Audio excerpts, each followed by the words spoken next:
په سیدولي شاه خو بیا لاړو. سیدولي شاه نه خو بیا مټیزه راوستې د کیکونه پې خوري په رسټورنټو کې. ووخه سوړه احساسو دا کیکونه میکونه ورته ووخه د دې زور به نه اوس وباسي. اوس خو دله هپي برډ ډے مناوئ که نه بیا به دله کوناټي ډټ ډے مناوئ. پوه شوې که نه اورې السلام علیکم ټولو پښتنو ته سلامونه کوم. زما چې څونه ورونه یې تاسو د دې هلک د الفاظ واورېدو. دې هلک ته زه په چیلنج باندې یوه خبره کوم. په نور احساس باندې ما تم میاشتې جګړه کړله او مال حال مې پې غونډ قربان کړی دی او بېروزګاري او هر څه ما قبول کړي.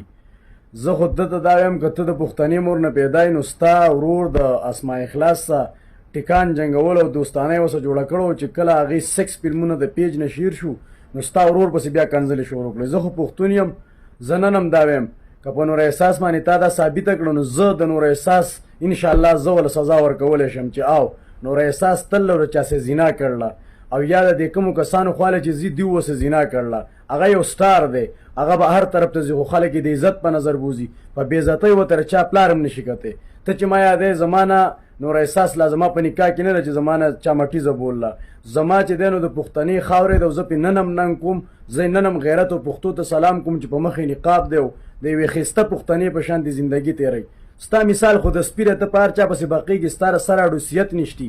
ته وخوره د خدای په قرآن باندې قسم زه تا ته یم سپیه چې تا ما ته لالا نه وي چې لالا ماله ویزه وکړه هغه وایسته شعر کم. زه د حقه پلار یم تا چې ما ته لالا وي. زه ستاسو په شانتې سپک نه یم چې د لایق او د پالو دپاره نن په یو پسې غاپئ سبا له په بل پسې غاپئ. د سړي بچی به شي زما نوم به نه یادې. تاسو ما ته ټول څه مټیز خلق ښکارئ. زه په دغه مردان کې ستا پلار یم. که تا آینده دپاره د نور احساس نوم یاد کو یا زما نوم دې یاد کو په خدای مې د قسمې چې خور او مور د نه بوځم او په دیر کې هلته خپل خاندان ته نکاح کم. د سپي بچیه د خر بچیه ته ما چېرته یاد کړی.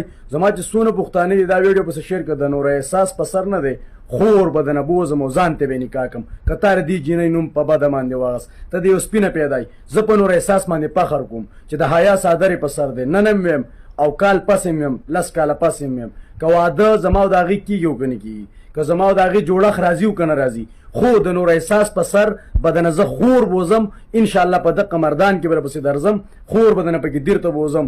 او دا خبره زما یاد ساته چې د دې خبرو بدل بدنه ظالم چې څونه پښتانه زما په پیج کې یوټیوب انسټاګرام په هر لار دا ویډیو ګورئ نو دا شیر کوئ او دې د کم اصلې ښځې بچي ته ورسوئ. د الله په امان.